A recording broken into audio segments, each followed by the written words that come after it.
ಈ ಮರ್ಡರ್ ಕೇಸ್ನಲ್ಲಿ ದರ್ಶನ್ ಅರೆಸ್ಟ್ ಆಗಿದ್ದಾನಲ್ಲ, ಆತ ಈ ಕೊಲೆ ಕೇಸಿಂದ ಹೊರಬರೋದು ಅಷ್ಟು ಸುಲಭ ಇಲ್ಲ. ಏಕೆಂದರೆ ಸಿಕ್ಕಿರೋ ಸಾಕ್ಷಿಗಳೆಲ್ಲ ಕೋರ್ಟಿನಲ್ಲಿ ಸ್ಟ್ರಾಂಗ್ ಆಗಿವೆ. ಈಗ ಇರೋ ಸಾಕ್ಷಿಗಳನ್ನೇ ಇಟ್ಕೊಂಡು ದರ್ಶನ್ ಅಂಡ್ ಗ್ಯಾಂಗ್ ಜೀವಾವಧಿನೋ ಮರಣದಂಡನೋ ವಿಧಿಸಕ್ಕೆ ಆಗಲ್ಲ. ಒಂದಷ್ಟು ಮಿಸ್ಸಿಂಗ್ ಡಾಟ್ಸ್ ಅಂತ ಇರ್ತವೆ, ಅವೆಲ್ಲವನ್ನ ಸೇರಿಸ್ಕೋಬೇಕು. ಪೊಲೀಸರಿಗೆ ಕ್ರೈಮ್ ಥ್ರಿಲ್ಲರ್ ಸಿನಿಮಾ ಕತೆ ಹೇಳೋಕೆ ಹೋಗಿ ಸಿಕ್ಕಿಬಿದ್ದೋರ್ ಕಥೆ ಇದು. ಏನೇನೆಲ್ಲ ಎವಿಡೆನ್ಸ್ ಈಗಾಗಲೇ ಸಿಕ್ಕಿವೆ ಅಂತ ನೋಡಿದ್ರೆ ಪೊಲೀಸರ ಇನ್ವೆಸ್ಟಿಗೇಷನ್ ಅರ್ಧ ಮುಗ್ದಂಗೆ ಕಾಣ್ತಾ ಇದೆ. ಏನಂದ್ರೆ ಈ ಕೇಸ್ನಲ್ಲಿ ರೇಣುಕಾಸ್ವಾಮಿ ಅವರನ್ನ ಕರ್ಕೊಂಡು ಬಂದವನು ಚಿತ್ರದುರ್ಗದ ದರ್ಶನ್ ಅಭಿಮಾನಿ ಸಂಘದ ಅಧ್ಯಕ್ಷ ರಾಘವೇಂದ್ರ ಅನ್ನೋನು. ಇನ್ನು ರೇಣುಕಾಸ್ವಾಮಿ ತನಿಷಾ ರೆಡ್ಡಿ ಅನ್ನೋ ಹೆಸರಲ್ಲಿ ನಕಲಿ ಅಕೌಂಟ್ ಮಾಡಿಕೊಂಡು ಪವಿತ್ರ ಗೌಡಗೆ ಮೆಸೇಜ್ ಹಾಕ್ತಿದ್ನಲ್ಲ, ಆ ಅಕೌಂಟ್ ಜೊತೆ ಚಾಟ್ ಮಾಡಿರ್ತಾರಲ್ಲ, ಅದು ಡಿಜಿಟಲ್ ಎವಿಡೆನ್ಸ್ ಅನ್ನಿಸ್ಕೊಳ್ಳುತ್ತೆ. ಇನ್ನು ಪವಿತ್ರ ಗೌಡ ಅವರಿಗೆ ಮೆಸೇಜ್ ಹಾಕಿದ್ದ ಕಾರಣಕ್ಕಾಗಿಯೇ ದರ್ಶನ್ ಕೆರಳಿದ್ದ ಅನ್ನೋದು ಗೊತ್ತಿದೆ. ಇಷ್ಟಕ್ಕೂ ಈ ಕೊಲೆ ಕೇಸ್ನಲ್ಲಿ ಅರೆಸ್ಟ್ ಆಗಿದ್ದ ಮೊದಲ 3 ಜನ ಇದ್ದಾರಲ್ಲ, ನಂದೀಶ, ಪವನ್ ಮತ್ತೊಬ್ಬ ನವೀನ್, ಇವರು ನಾವೇ ಕೊಲೆ ಮಾಡಿಬಿಟ್ಟಿದ್ದೀವಿ ಸಾರ್, ದುಡ್ಡು ಕಾಸಿನ ವ್ಯವಹಾರ ಜಗಳದಲ್ಲಿ ಕೊಲೆ ಆಗ್ಬಿಡ್ತು ಸಾರ್ ಅಂತ ಕಾಮಾಕ್ಷಿ ಪಾಳ್ಯ ಪೊಲೀಸರ ಹತ್ರ ತಾವೇ ಹೋಗಿದ್ರು. ಸಿನಿಮಾದಲ್ಲಿ ಆಗೋ ಥರ ಏನೂ ಆಗಲ್ಲ.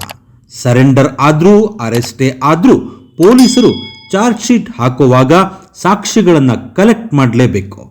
ಸೊ ಹಿಂಗೆ ಬಂದು ಸರೆಂಡರ್ ಆದ್ರಲ್ಲ, ಅವರ ಫೋನ್ ಚೆಕ್ ಮಾಡಿದ್ದಾರೆ. ಇವರು ಕೊಲೆ ಮಾಡಿದ್ದೀವಿ ಅಂತ ಹೇಳಿದ್ದ ಟೈಮಿನ ಆಚೆ ಈಚೆ ದರ್ಶನ್ ಮತ್ತು ಪವಿತ್ರ ಗೌಡ ಅವರಿಗೆ ಕಾಲ್ ಮಾಡಿರೋದು ಗೊತ್ತಾಗಿದೆ. ಕೊಲೆ ಆಗಿರೋದು ಮಿಡ್ನೈಟಲ್ಲಿ.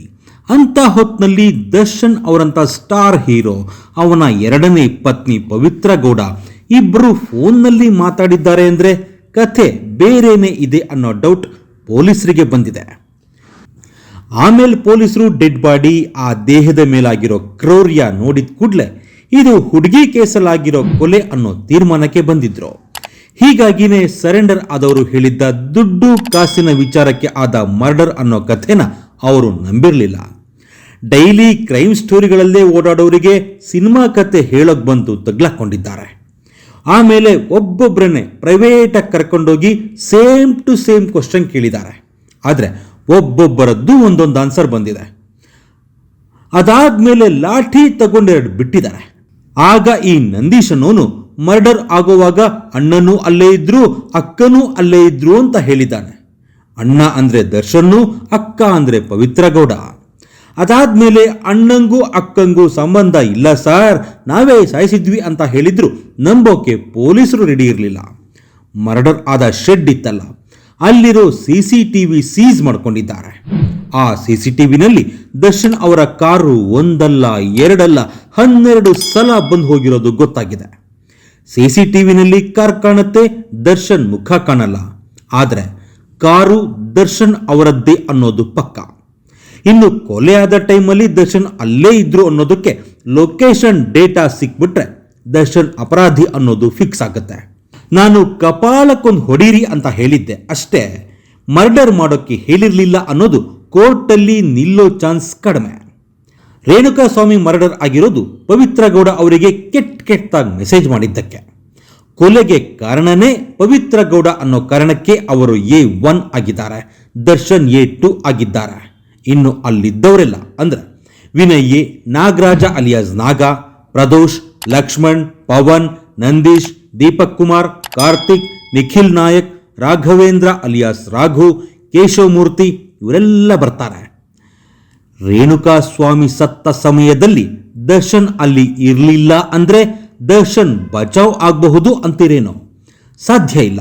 ಏಕೆಂದ್ರೆ ಇಡೀ ಘಟನೆಯ ಮೂಲ ಬಿಂದುನೇ ಪವಿತ್ರ ಗೌಡ ಮತ್ತು ದರ್ಶನ್ ಅವರ ಜೊತೆ ಸಂಬಂಧ ಇಲ್ಲದೆ ಹೋಗಿದ್ದಿದ್ರೆ ದರ್ಶನ್ ಅವರ ಜೊತೆಗಿದ್ದವರಾದ್ರೂ ಯಾಕೆ ತಲೆ ಕೆಡಿಸ್ಕೊಳ್ತಿದ್ರು ಅಲ್ವಾ? ಇನ್ನು ಇಡೀ ಕೇಸಿನಲ್ಲಿ ಸ್ಟ್ರಾಂಗ್ ಸಾಕ್ಷಿಯಾಗಿ ನಿಲ್ಲೋದು ದರ್ಶನ್.